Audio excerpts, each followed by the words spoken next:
And she said, yeah, that video resonated and made a lot of sense. Okay, so I said, so here's why your exercises aren't working. You never reversed inhibition. If you didn't reverse inhibition, they can only compensate. So now we're talking about a normal patient, or in this case, I was talking about one of her MS patients. So MS patients do fantastic with 180 because we're able to clean things up, get to the root cause, and then give them things to do. Okay. So now her question, so I said, so the problem is you're not reversing the inhibition. You're giving them exercises for the things that you think didn't work. So she said, well, I do the screen and I watch them move and I think I see them do this and that. And I said, okay, now, did you actually prove your work and test muscle by muscle for facilitation versus inhibition? And she's like, no, obviously she hasn't done that. She hasn't been in the shift. Okay, so another thing that you're not going to get over until you get in the shift. So I said, so once you learn how to do that and reverse that, then you're already using the thought processes that you need to use. We're just going to expand those thought processes when we get to exercise progression, and then things will make sense. So then they won't be fatiguing. Okay. So I said, so here's what you're going to do with your MS patient. So if you got an MS patient that comes in for the first time, let's say it's summer, so they're really run down, they fatigue really fast, they're trying to be active. What you're going to do is tell them, okay, you're going to do this home exercise program 4, maybe 6 times a day, because the whole purpose of the exercise program is to reinforce the facilitation of the muscles that were inhibited. So they need to ramp up and build up capacity and muscle endurance, which is why your patients are failing so fast. They have no facilitation, they have no endurance. So all they can do is compensate, and then once they do that, they fall apart. Okay? So this stuff is clicking with her. I said, okay, so here's the important thing. You understand what I'm talking about. She watched all of the 3-day challenge videos. She understood that, asked fantastic questions related to that stuff. And I said, so you've already figured out that what you were doing was causing your frustration and your confusion because you didn't understand what to look at from a functional point of view, from a physiological point of view. Now you understand what you should be looking at, and you're trying to look at that stuff. You just don't have the tools to use in replace of the tools that you already got rid of. Okay? So this is where, if you haven't been in the shift and you're watching my videos and you're trying to implement this stuff, this is where you're at. You cannot do anything other than fall back on verbal cues, fall back on the eyeball test. So I told her, what you see, what you think you see with a gluteus medius gait, you're probably wrong, or you're probably partially correct. And if you're only partially correct, then you're wrong. You're either all the way correct or you're wrong. Okay. The problem is you're using your eyeball test from what you learned in PT school and what you've learned with your experience so far without understanding all of the little inner workings that go behind the scenes because you haven't been in the shift yet. That's why you're having these holes. So hole in the assessment, hole in the evaluation, hole in the treatment, hole in the exercise progression. That's why your patients are getting a little bit better, but they're not getting over the hump. Okay. So that's where the majority of you are.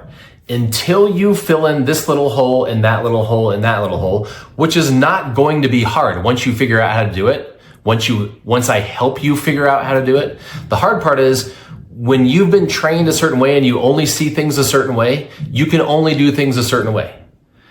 So that's why the first module in the shift is the critical thinking module, because until we teach you how to take apart your thinking, put it back together, hold that to a different standard, look at it from different points of view, and then see what the application is, checking your inferences and your assumptions, then you don't have the thought process whole. If you don't have that thought process, you can't do an exam and see what you're supposed to see, another hole. If you don't have that, you can't do the examination. So these holes keep getting bigger, which is why you get to exercise and your patients either don't get any better or they regress. Okay, so a couple take-home points here. Number one, when you have the opportunity to do a discovery call and you have all these questions, do the discovery call. you're not going to figure this stuff out on your own. So in a 20-minute call, I answered a whole bunch of her questions. And every time I answered a question, I could see the light bulb turn on. Oh, that makes sense. Oh, that makes sense.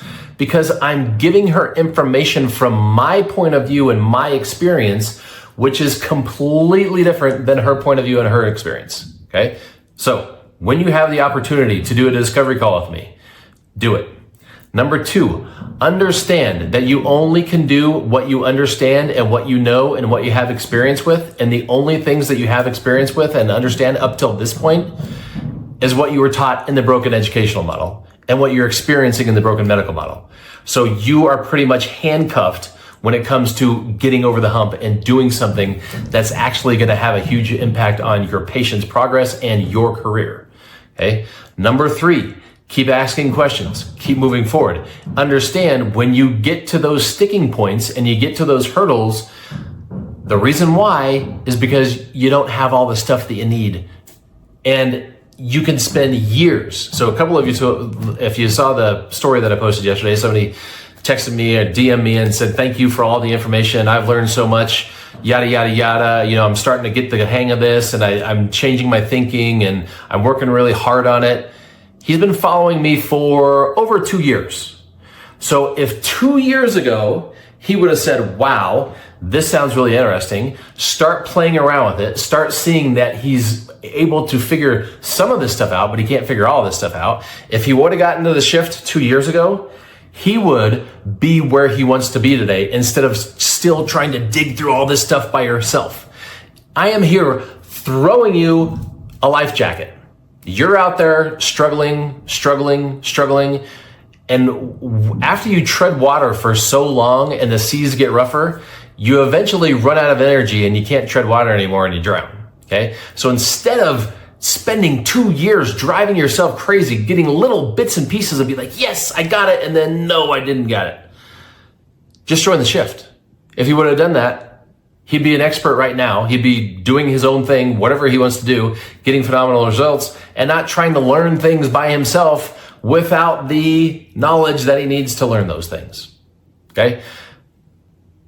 Life is hard. Your career is hard, especially when you don't ask for help. So if you have somebody that has the answers and is where you want to be and knows things that you want to know, work with that person. See you later.